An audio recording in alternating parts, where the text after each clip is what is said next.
Hi, everyone, and thank you for joining us today at this webinar on CCS, carbon capture and storage, and voluntary carbon offset markets, a relatively new and a very interesting topic for a lot of us, as evidenced by the huge interest that's been shown to this event with more than 800 people registered to dial in. My name is Galoran Turan, and I am the General Manager with the Global CCS Institute. Next slide, please. For those of you that are not familiar with us, we are an international think tank backed by more than 120 members whose mission is to accelerate the deployment of carbon capture and storage as a vital climate change technology. We're present in 6 locations around the world. Next slide, please. Before we kick off, I'd just like to make a few housekeeping points. During the webinar, we'll be collecting questions on the presentations that you may have for the presenters. Towards the end of the webinar itself, I'll be posing some of these questions to our speakers, time allowing. Please submit your questions using the Q&A function on the Zoom control panel. And a video recording of this event will be made available on the Institute's websites in a few days' time. Next, please. I'd just like to start by making some comments to frame our discussion today. So what is carbon capture and storage, and what's carbon removal, carbon dioxide removal? These suite of technologies, whilst somewhat different, are all needed according to the IPCC and other authorities such as the IEA. They're complementary and they have important synergies. Carbon capture and storage, or CCS, involves capturing CO2 from large emission sources such as industrial facilities or power plants and storing them deep underground in geological formations or basalt rocks. Carbon dioxide removal, or CDR, involves capturing CO2 from the atmosphere, literally sucking CO2 from the atmosphere and storing it durably. CDR can happen through either natural ways, such as afforestation, or it can happen through technology, such as waste to energy combined with carbon capture and storage, or direct air capture and storage. And it's the latter, that technology-based CDR, that will focus on more later today. In the IPCC 1.5 degree report, all the 4 pathways that have been depicted in the report include carbon dioxide removal, and 3 of them have significant amounts of CCS. The pathway that does not have CCS requires the most radical change in human behavior. Prioritizing carbon reduction through carbon capture and storage, point source carbon capture and storage, is key, and it's really urgent, but we will also need to scale up high quality, durable CDR solutions to tackle those unavoidable and legacy emissions down the line. According to the IEA's net zero roadmap, we will need to scale up, as I said, both CCS and technology-based CDR significantly over the next 30 years. IEA foresees a CCS capacity of around 7 gigatons per annum by 2050, which is more than 100 times what we have operating today. And they also see some 2 gigatons per annum of technology-based carbon dioxide removal by 2050. So far, CCS and technology-based CDR have not played a prominent role in voluntary carbon markets, but at the Institute, we believe, and we're already starting to observe, that this is beginning to change. As such, today, we have gathered an outstanding panel of speakers hailing from project developers, from standard setters, and intermediaries to discuss and showcase some of the recent developments in the space to address what needs to happen in order to enable voluntary carbon markets to become a significant source of funding for CCS and technology-based CDR projects, and what are some of the governance issues and what are some of the pitfalls to avoid if this is to take place. So a very warm welcome to Maris Densmore, Director of Engineered Solutions, American Carbon Registry, If you could go back, Daniela, we also have Patrick Hughes, Senior Vice President from Next Decade, Dr. Maria Carvalho, Head of Public Affairs from South Pole, and Jannica Garner-Bjerkas, Director of CCS from Fortum Oslo Varme. What I would now like to do is I'd like to invite each speaker to introduce their organization, as some of them are new to the Institute and new to this audience. This might be the first time that we're hosting them here. How carbon offsetting fits into their strategy and into their business. So with that, could I please invite Maris Dansmore from American Carbon Registry to talk a little bit about the carbon registry and this methodology that you have developed. Maris, over to you. Hi, thanks, Lauren. And I'm really excited to be on this panel and talk with my fellow panelists and honestly to hear from the audience as well during the panel and after. It's an open invitation. I'm Maris Dunsmore. I'm the Director of Engineered Solutions at the American Carbon Registry. And I've been working in the CCS space for some time, and I was becoming increasingly frustrated by the lack of deployment. And that's across industries and jurisdictions, and also frustrated because most of the time it seems to come down to project financing as a major hurdle. And as a geologist, I find that frustrating and disappointing because there's plenty of rocks out there that are ready to hold the CO2. We just need to figure out how to pay for these projects, particularly for the early movers who are going to support the technology development. So I joined ACR, the American Carbon Registry, about 5 months ago, almost solely because we have an existing voluntary carbon offset methodology for CCS. And the job that I'm currently enjoying so very much was actually created because the phone started ringing. Project developers who wanted to use our offset methodology, not just for enhanced oil recovery, but for a variety of projects. And so these developers are looking for financial assurance for their projects, but I'm really encouraged by the proactive thinking about how to leverage carbon credits in this developing and sort of expanding, very much expanding marketplace. And I've really seen a shift in the last 6 to 12 months, and certainly at COP26 a few weeks ago, because we've evolved past the question of what we need to do and when it needs to be done. And a spoiler alert, like we need to get CO2 out of the atmosphere. We need to do it like right now. And CCS is one answer, one of many, to the question of how are we actually going to do it. And so that is, as Lauren said, for both point source capture and carbon dioxide removal to address some of the legacy emissions. And so the financial assurance that's provided by the voluntary carbon market, and in particular ACR where I'm at, because we're currently doing it and active, in addition to other funding sources, and that's ready to be deployed today.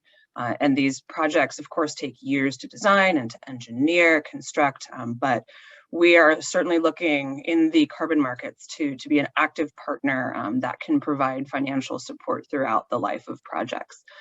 So since I've joined ACR, as I said, it's only been about 5 months, but I've been having just amazing conversations with project developers working on capture technology and direct air capture and bioenergy and transportation utilization, and of course, sequestration, but sequestration in saline formations and in oil and gas reservoirs. And there's just this amazing variety pack of project opportunities. And I look forward to hearing from my fellow panelists and hearing more about all these developing projects and continuing to be involved. Thanks very much, Maris. And indeed, we'll come back to the American Carbon Registry and your offsetting methodology in a few moments. Thanks for that introduction. Can I please have Patrick now to talk a little bit about Next Decade? Patrick, your business and CCS and how carbon markets all apply to it. Over to you, Patrick. Sure. Thank you, Lauren, and the Global CCS Institute for hosting us today. And Maris, nice to see you again. I'm Patrick Hughes, Senior Vice President of Carbon Solutions at Next Decade Corporation. I'm based here in Houston, Texas. Next slide. I think we have some slides on the screen. Yep, there we go. So Next Decade is a clean energy company that is accelerating the path to a net zero future. We're proud to lead innovation in a few different areas that you can see on the screen. One is in greener LNG, and the other, critically for today's discussion, is in carbon capture solutions, with a particular focus on advancing proprietary processes to lower the cost of post-combustion carbon capture. Next slide, please. So with the UN Climate Change Conference, or COP26 as we all know it, having recently concluded in Glasgow, the focus on global energy transition and sustainability and the path to net zero is perhaps, I would say, more acute than ever before. The decarbonization of hydrocarbons and the reduction of CO2 emissions from industrial scale facilities in particular is critical as governments and major corporations around the world strive to achieve climate goals under the Paris Agreement. Next slide, please. Several years ago at Next Decade, we began exploring a number of potential solutions to decarbonize initially our own LNG value chain so that we could offer our global customers a greener LNG product, and also one whose environmental credentials could be independently verified. We ultimately crafted a commercial strategy that culminated in the launch of a new carbon business about a year ago. And that business is designed to apply our proprietary processes and carbon capture designs to developing CCS projects in brownfield environments primarily. So today at Next Carbon Solutions, we are working with industrial hosts in a number of different industries, including power generation, petrochemical, refining, steel, ammonia, and multiple others. Next slide, please. So with respect to today's topic, and I'll turn it back to Glorin and other panelists for, I think, what is to be a lively discussion. Just a few words on the voluntary carbon market and the major role that we expect it to play in the execution, not just of our strategy, but in facilitating the deployment of CCS around the world. As it grows, the voluntary carbon market, we think, will enable financing and capital flow, as Maris alluded to underwrite significant CO2 emissions mitigation. And with those costs being absorbed by the difficult to abate sectors. In principle, that's kind of part of what the voluntary carbon market is all about. The market's well positioned, we think, to facilitate efficient capital allocation toward the financing of verifiable additional mechanical carbon reductions, including from large-scale CCS projects around the world. And I'm just going to offer a few words or phrases that I think the group should keep in mind as we go through today's discussion, and then I'll close. So the first is liquidity, the depth and scale of both the primary market, so investments directly in projects, as well as the secondary market or the derivatives market, that involves monitoring and the chain of custody oversight of the buying and selling and retiring of credits. That liquidity concept is important. The second is fungibility. With liquidity right behind it comes the fungibility, we hope, of some of the highest quality voluntary offsets across markets and across geographies. It's going to be important for the voluntary carbon market to create a chance, particularly in the secondary space, to trade across borders.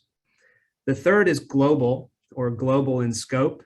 CO2 emissions don't know geographic boundaries. And I think it's important to remember that the voluntary market and voluntary emissions reductions in one location benefit the global system. And I think that's basically the way the market is designed. It will ensure capital flow that is consistent with that phenomenon. And lastly is transparency, certainly not least.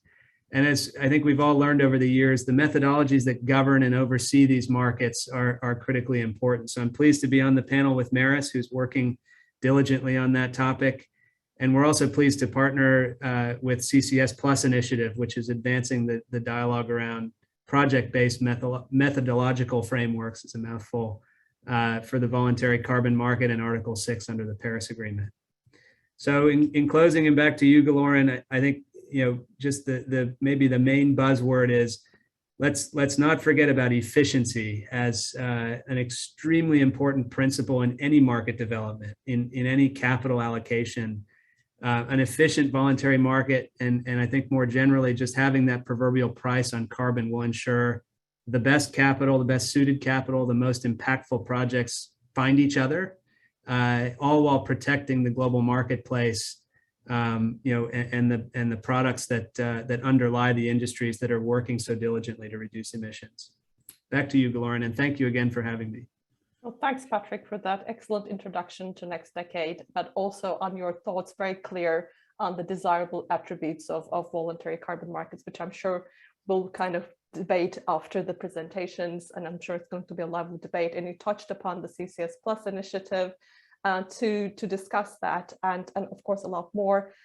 From South Pole, we have Dr. Maria Carvalho, the Head of Public Affairs. Over to you, Maria. Thank you very much, and thanks. Hi, everyone. It's really wonderful to speak to you about how CCS and carbon removal technologies can play a role, especially in this discussion on net zero targets, which is essential to meet for the Paris Agreement. So if we can go to the next slide. So yes, I'm the Head of Public Affairs at South Pole, and if you were to go to the next slide again. For those of you who are unfamiliar with South Pole, we do have a background in project development and carbon project development, but really our work has expanded in a very fundamental way to become an integrated sustainability solutions provider.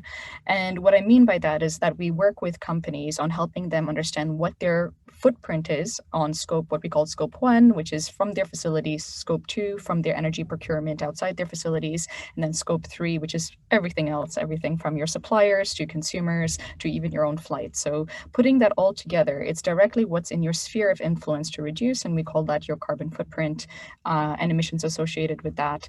And we help companies in not only assessing that footprint, but setting targets, but then figuring out what the reduction plans are for those targets on their way to what we call net zero, or whichever target that they've chosen. Now, why that is very important is that we work with a lot of emissions intensive companies in those kinds of sectors, which are in cement, iron and steel,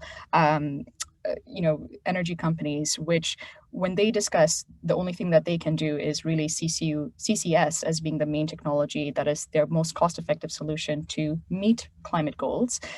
We work a lot with them in understanding that decarbonization and really recognize the importance of CCS in them helping to meet their reduction goals for carbon footprints.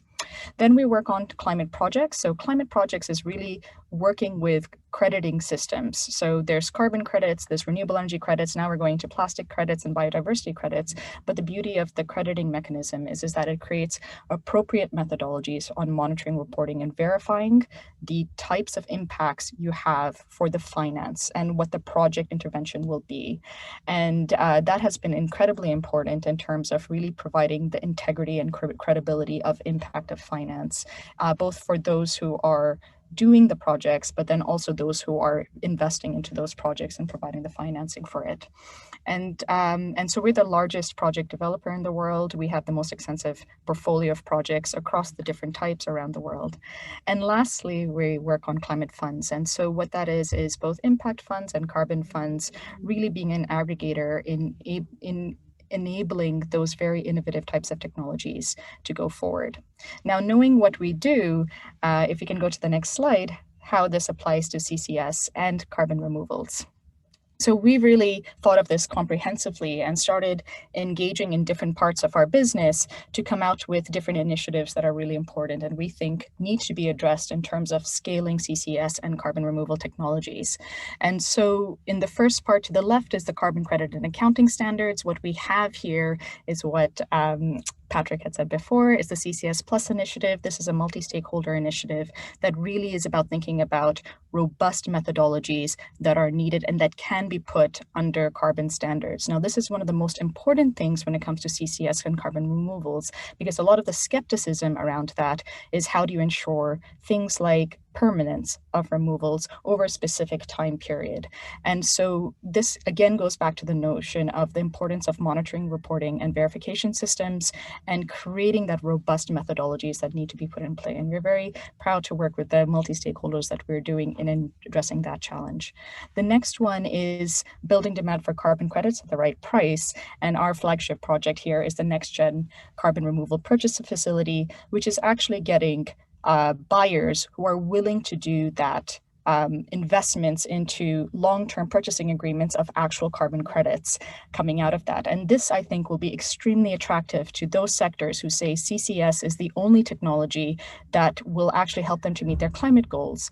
Now, CCS, we understand, as a facility, actually implementing that technology on your facility is still incredibly capital intensive, probably not something that's affordable for many people, but this is a great way for those sectors to actually participate in enabling the scaling of that technology by actually, instead of doing the upfront costs of investing into it, you can almost co-invest or enable that scaling by actually being a purchaser of those carbon credits. And that allows you a sense of participating in that early mover, helping with the scaling, helping with the reassurances that are needed, so that instead of paying the upfront cost, you have a bargain price here, you're actually paying for the carbon credits instead.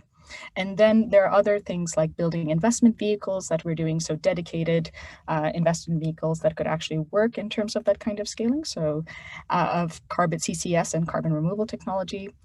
And then we have a couple of more initiatives that are in the works. So it really is the removal stewardship and public acceptance, really recognizing what is the criteria for high quality removals and the guidance. So this is really about awareness raising.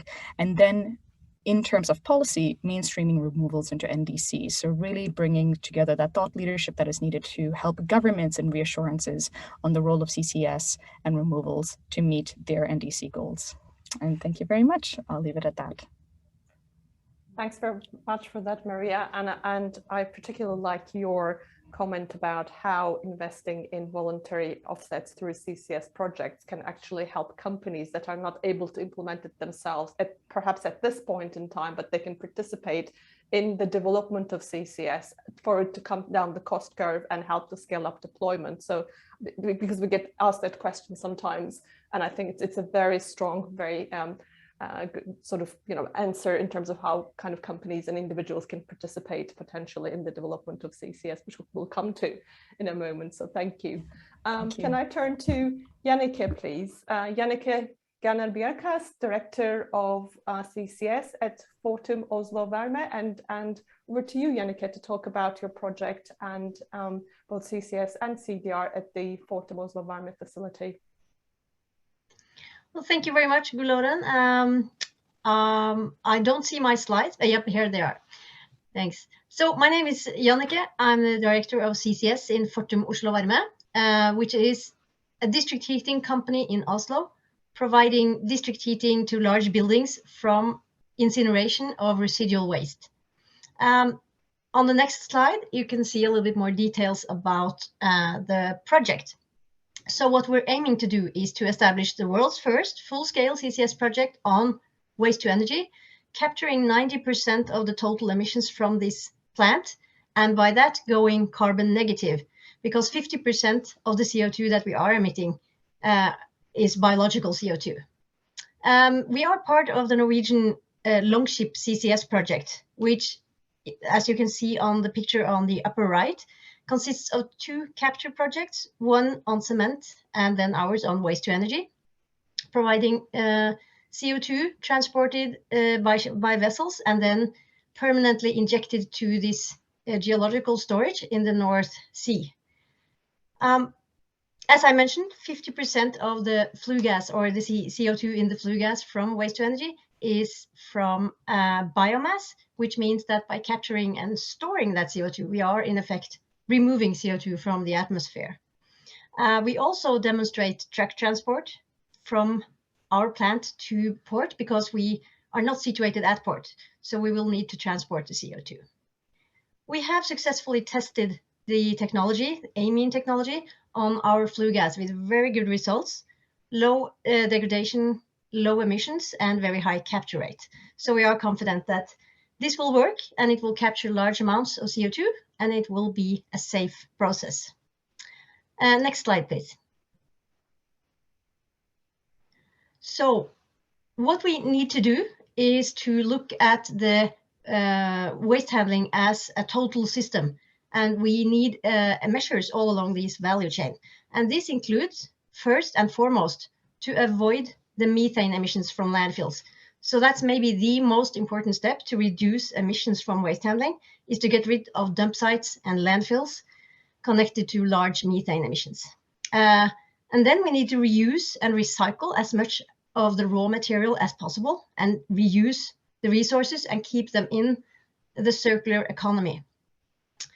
And then by adding carbon capture and storage to the waste to energy process for waste that cannot be recycled or should not be recycled, we are not only reducing the emissions from fossil CO2, but we're also removing the biogenic CO2. And by that, we are not only going carbon negative, but also making room for the emissions that are harder to abate in a short term. Next slide, please. And as Guloren has already touched upon, waste to energy can contribute with a technological solution for carbon removal by capturing CO2 from the incineration of biomass. And we also know that the more we see an overshoot of global temperatures and the longer it takes before we actually manage to turn this development around and start reducing emissions, the more negative emissions we will need, not only to return the global warming to 1.5, but also to reach the net zero. What we don't have is a regulatory framework to actually put a value and enable a market for these negative emissions and carbon removal. So that is from the industrial perspective, what we need to get in place to really get this market started. We see the potential in this, and we see the increased interest. And we also see that, for example, the EU is now already coming up with a proposal for a regulatory incentive scheme already next year. So this is a huge milestone, very important. Okay, I'll stop there. Thank you very much. Thank you very much for that, Jannike. That was very comprehensive introduction to Fortum Oslo Varme project, and which we're hoping to sort of see come online in the next few years. May I now invite all of our speakers to turn their cameras on for a discussion on some of the things that we've already touched upon. Perhaps if I can start with Maris. Maris, you mentioned that American Carbon Registry has a voluntary CCS offset methodology. I think this was kind of, it was developed and released, I believe, a few years ago. Can I ask how many projects have applied this methodology so far? And because I know the answer, I'll also ask you why the relative lack of interest in it so far, and do you observe that changing? Right. Yeah. Yeah. Spoiler alert again. The answer is 0, unfortunately. And you know, ACR, we proactively released this methodology in 2015 as part of our carbon offset offerings, and so we're part of Windrock International, and this is, you know, the ACR work and everything that we do is really part of our net zero offerings strategies that we do for corporate entities internationally. And it's just overall, you know, we don't just do carbon offsets at Windrock. We do a lot of things and try to take a sort of holistic view about what we're working on globally. And so this methodology was released back in 2015 and didn't get a lot of attention. And it took 3 years to develop, so it was no small task to actually get it out there. But fast forward to today, and the voluntary carbon market is expanding, and we've just seen incredible growth, both in the volumes that are being traded, but also in the types of offerings.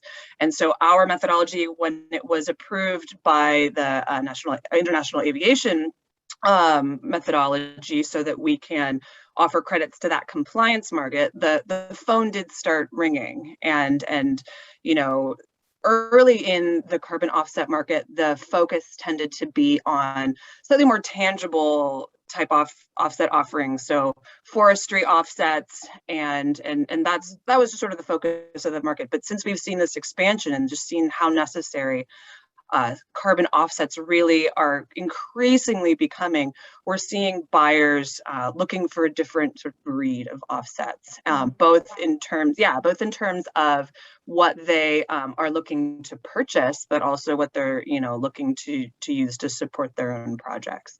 So we still forestry offsets still flying off the shelves, but we're definitely seeing an increase here, because CCS is challenging in some ways, because you're basically taking these tiny bits of invisible trash out of the atmosphere and then shoving them underground, and that's less tangible than planting a tree.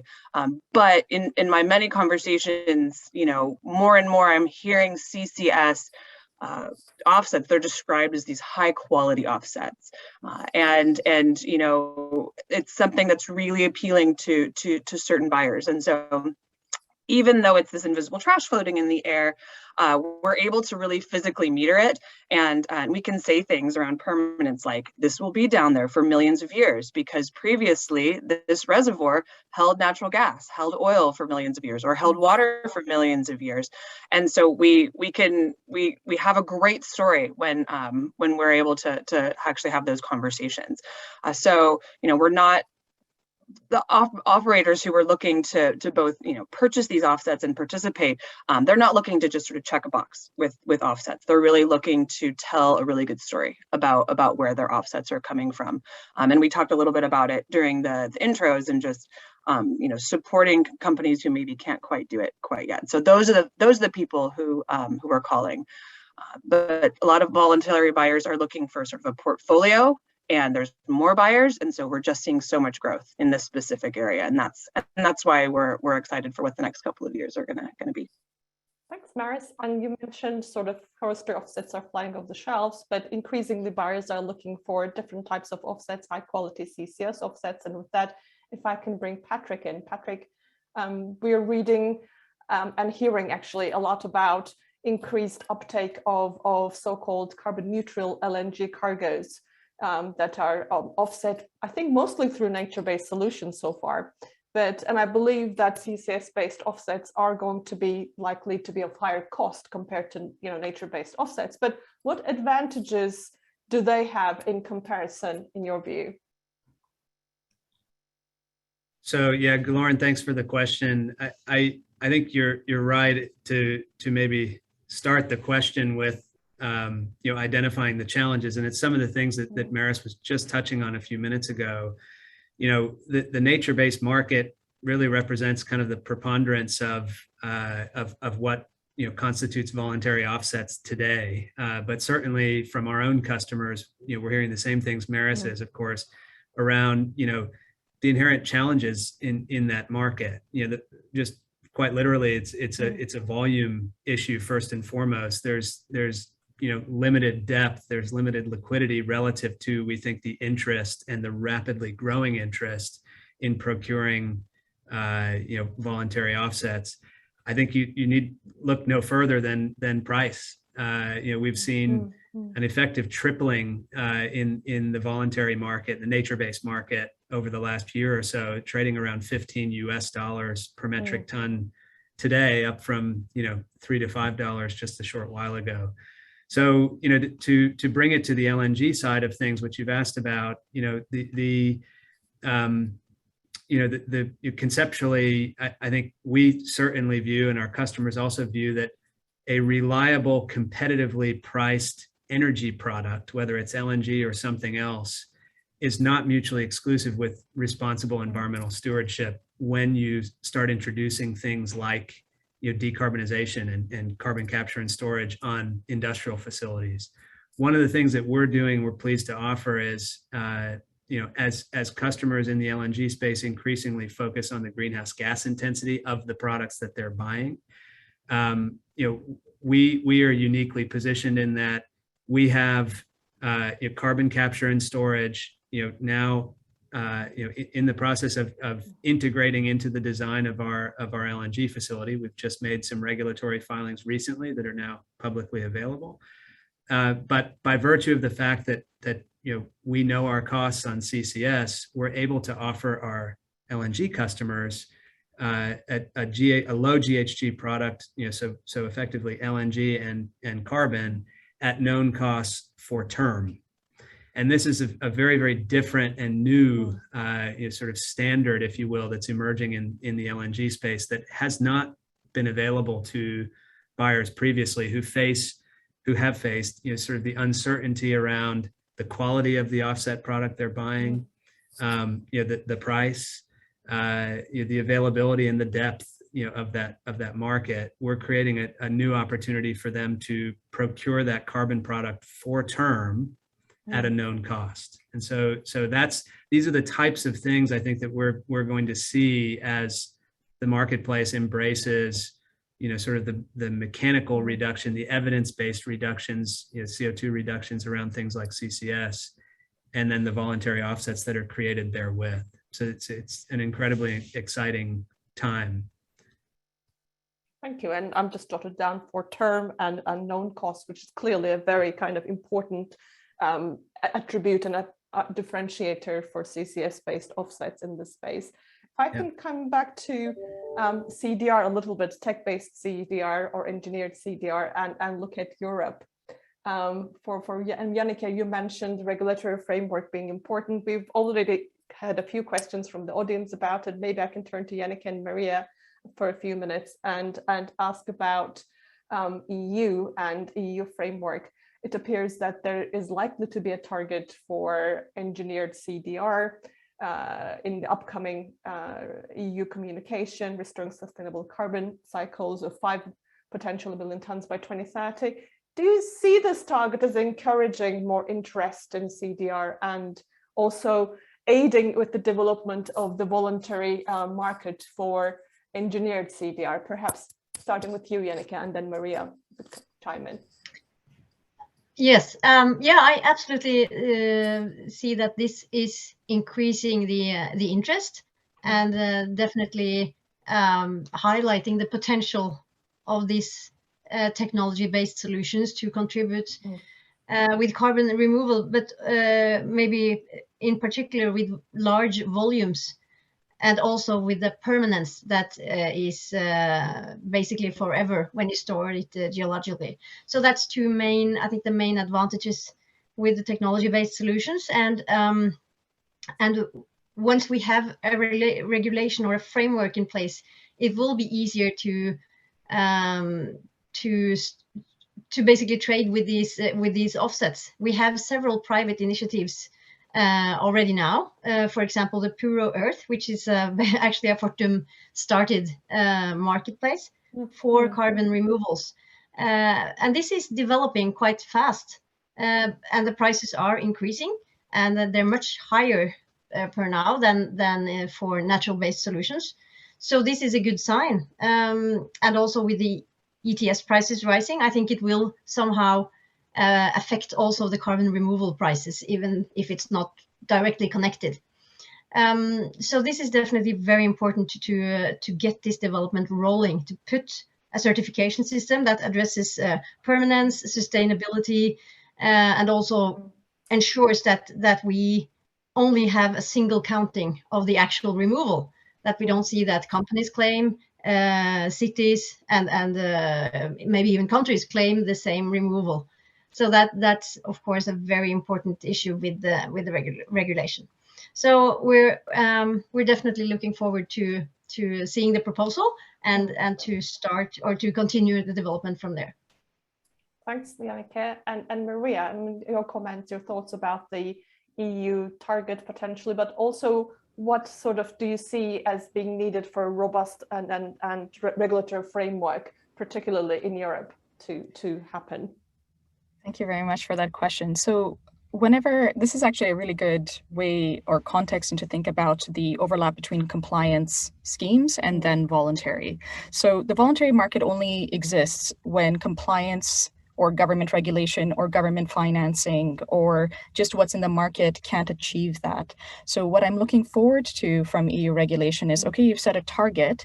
Are you putting financing behind that and public financing behind that? Because if that is the case, by definition, it is unlikely that additionality plays a role on the voluntary side a voluntary carbon standard. Now, there can be something to say that the government financing or whatever market financing that is done outside of it is not sufficient to finance a specific facility, in which case a voluntary standard or even a compliance standard can play a role. Now, in the EU, so far it's very clear they do not allow for carbon credits either from international or domestically to play a role in the EU ETS, but while removals wouldn't play a role, the EU ETS does have a MRB framework that, as long as it's permanent storage, so it has to go to a permanent storage facility, what will end up happening is those facilities that have put a CCS technology onto their facility that is under the EU ETS, their MRV system will show a lower amount of emissions that are emitted into the atmosphere, which means their compliance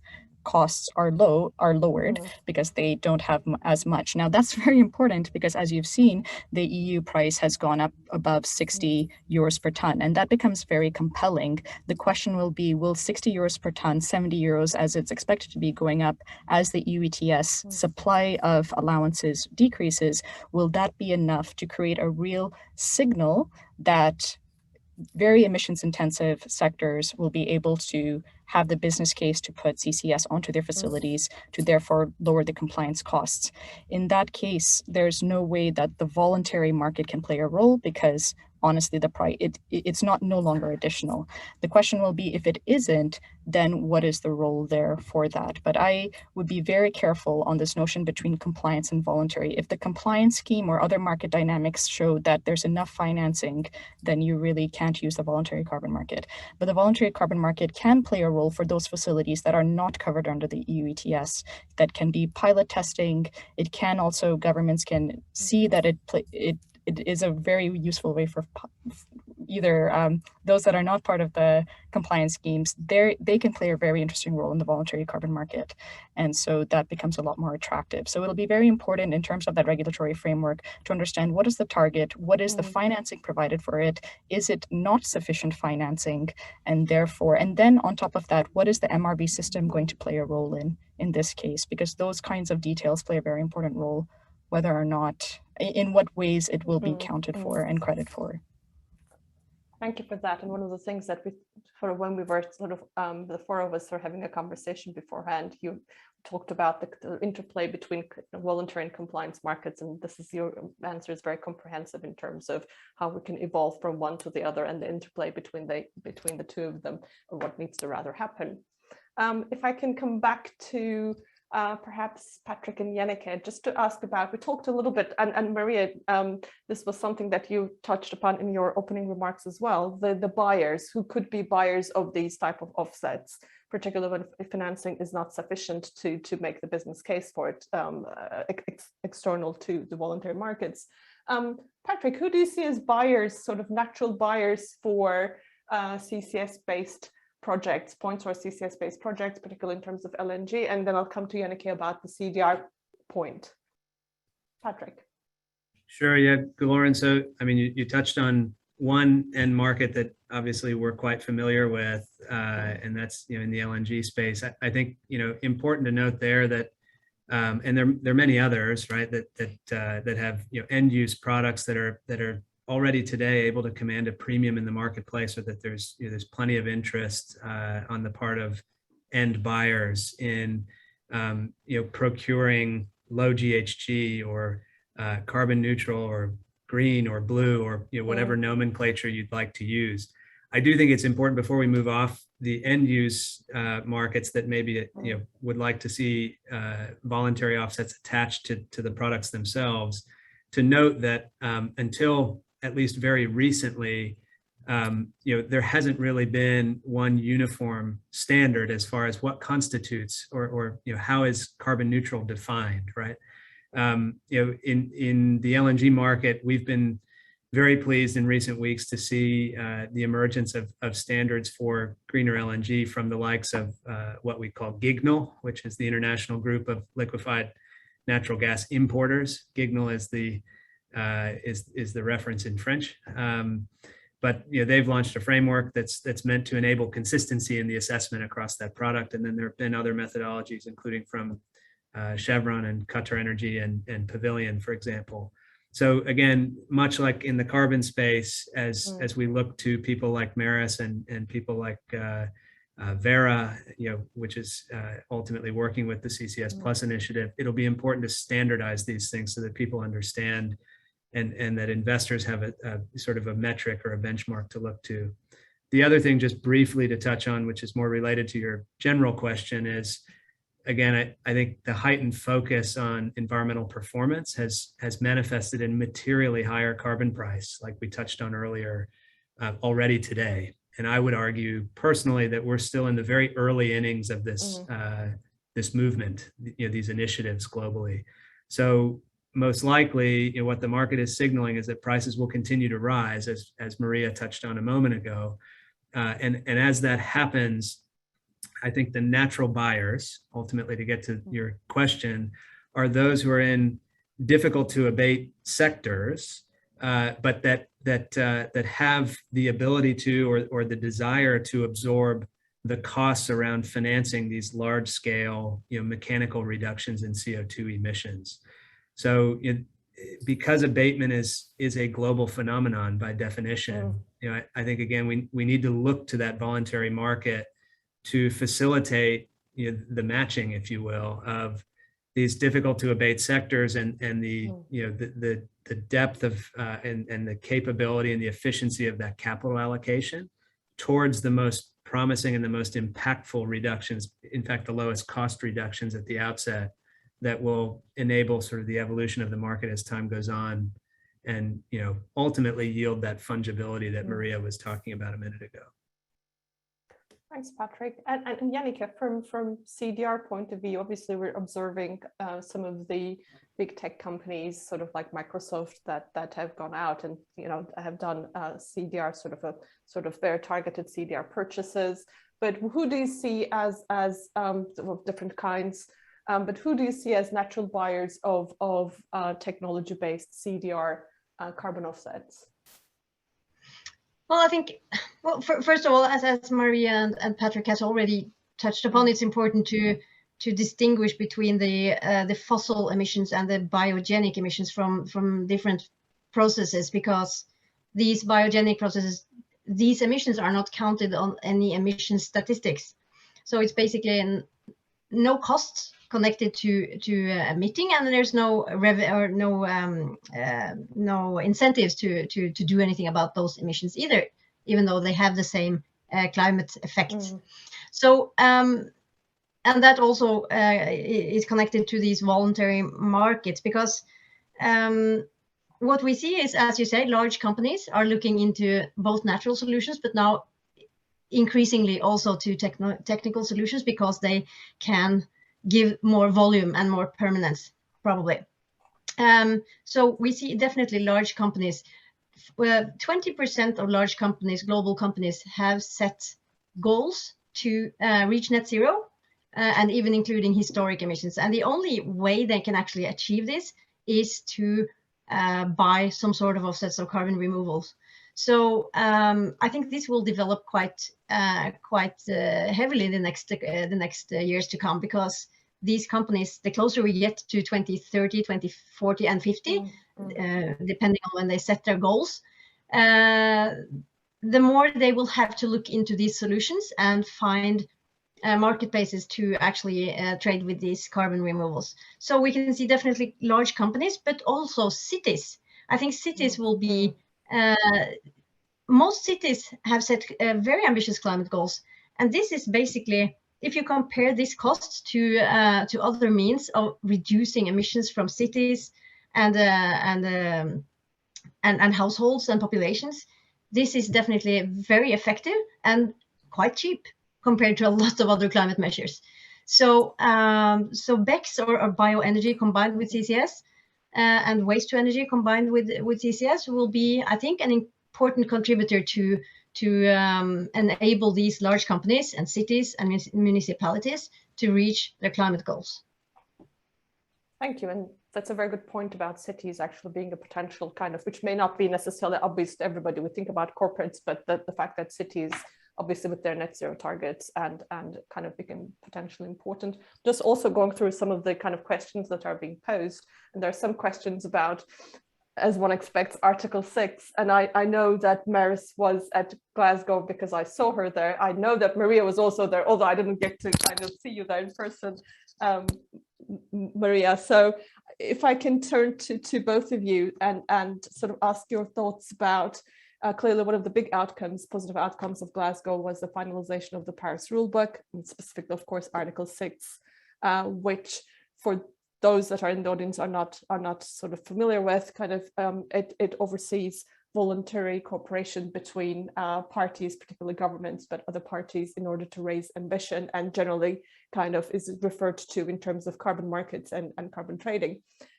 What do you see as you know, how do you think that finalization is relevant for voluntary carbon markets? Any thoughts and any projections?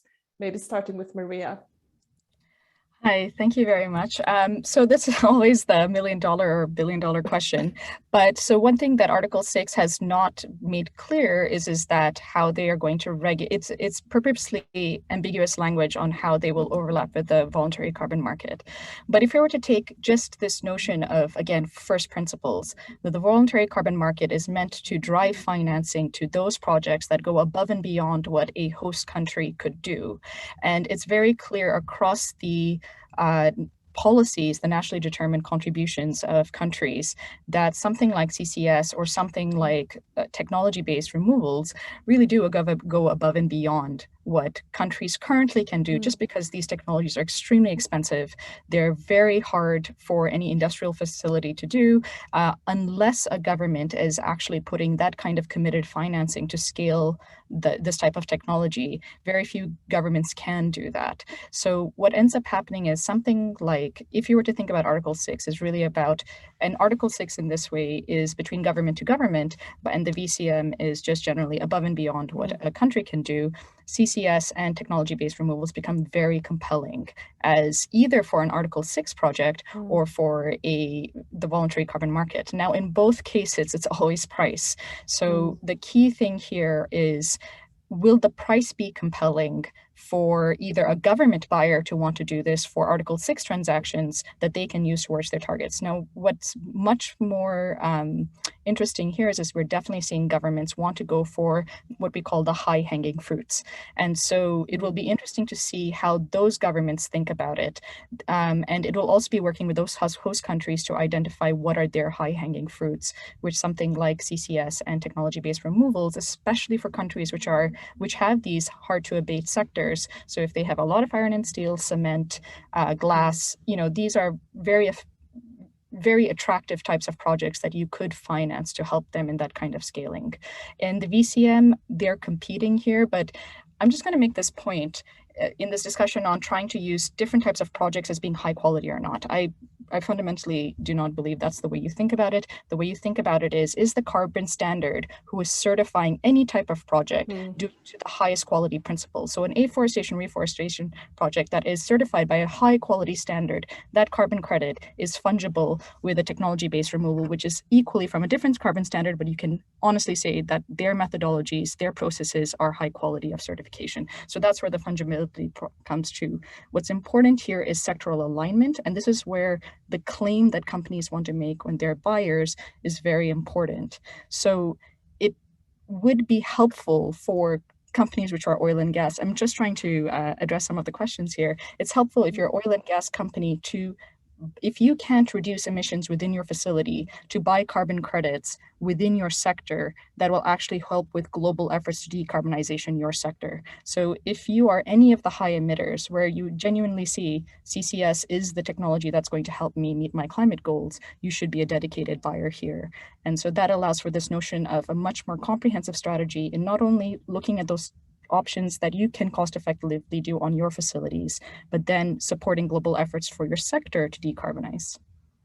So you're basically kind of, the suggestion here is that from an industrial decarbonization point of view, it's important for industries to look at applications within their industry kind of in order to help those technologies, whether it be CCS or, you know, come down the cost curve and eventually be kind of implementable for a larger number of facilities within that sort of concerned industry. So we should be looking at that from that point of view. Absolutely. And it's absorption of that cost. That's the beauty of the voluntary carbon market. It allows you to crowdsource those types of technologies on those types of pilot projects, because in the long run, that eventually the hope is it no longer is additional. Eventually, it's cheap enough that you can put it on your own facility. But right now, understanding it can't, at least is a great way to crowdsource it. Thank you. Maris, anything just, you might want to add? I would add just and agree with all that Maria just said, because we have been waiting for Article 6 for a while on that clarity, and I think we certainly got some clarity, and what we're seeing is we're certainly seeing early stages of exactly what she's describing, is people within certain sectors really digging into what are the offsets within my sector that I can invest in, whether it's something that down the road they're going to be able to attach a CCS facility to their existing operations or not. It's for in their sustainability reports and what they're putting out, they're really looking to have a full story and be able to have in-depth conversations about, this is the offsets we're doing, this is why we're supporting this project, and we've seen that over time in the voluntary carbon market, but as more and more companies and cities, municipalities, we're seeing these voluntary commitments.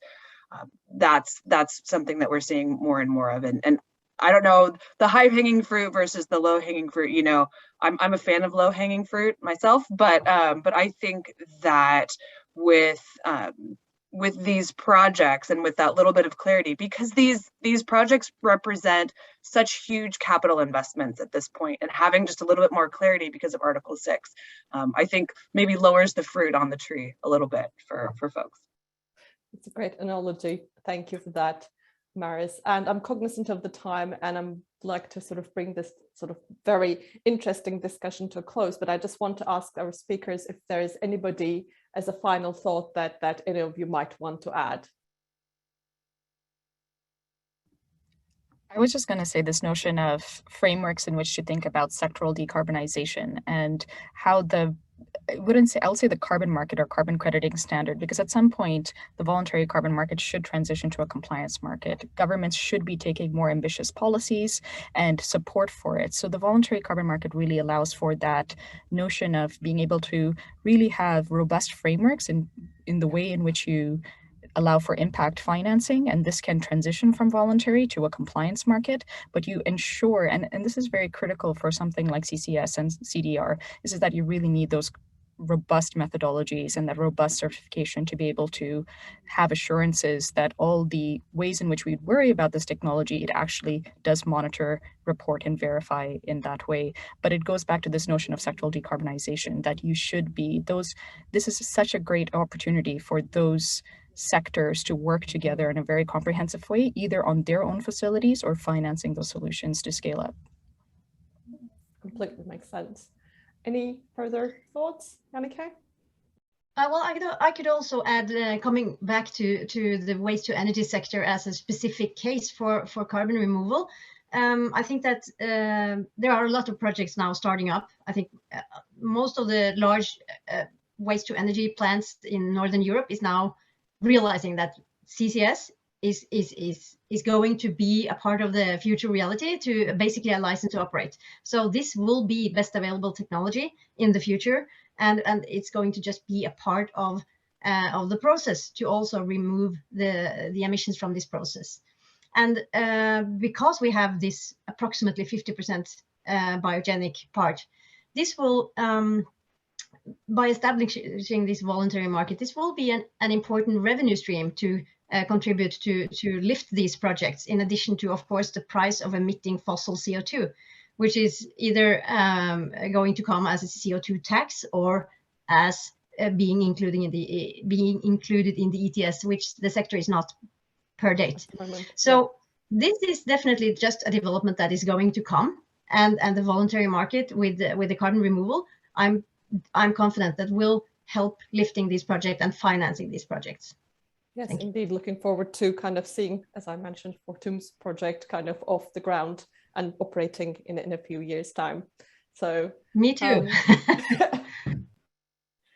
Patrick, did you have something to add? Yeah, I mean, just as a quick closing remark, I want to emphasize something that Maria has just mentioned in her most recent remarks, and I know it's something that South Pole pays very close attention to, is very mindful of as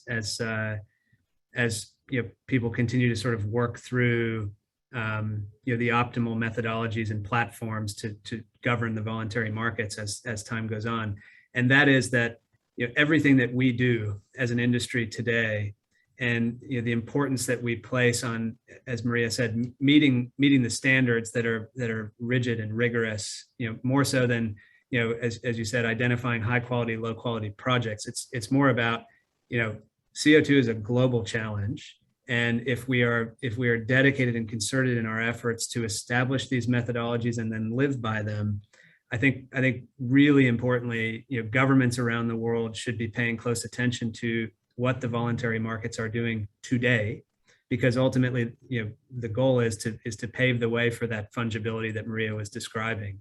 You know, if we do our job the right way, and we you know, really stay focused on, you know, efficiently allocating capital toward projects that are complying with, you know, these methodologies that are being developed, and these, you know, these platforms that are overseeing, you know, the effectiveness of projects, I think we'll actually get to a more fungible global market, and ultimately one that is more compliance oriented, you know, again, much more quickly, right? So, you know, governments ought not to, you know, kind of ignore, I'm not suggesting that they are, but you know, they ought to pay very close attention to the evolution of the voluntary market, because ultimately I think it's going to pave the way to kind of that global fungibility that we all need, that aligns very perfectly with the notion that CO2 and CO2 emissions is a global challenge that needs solving.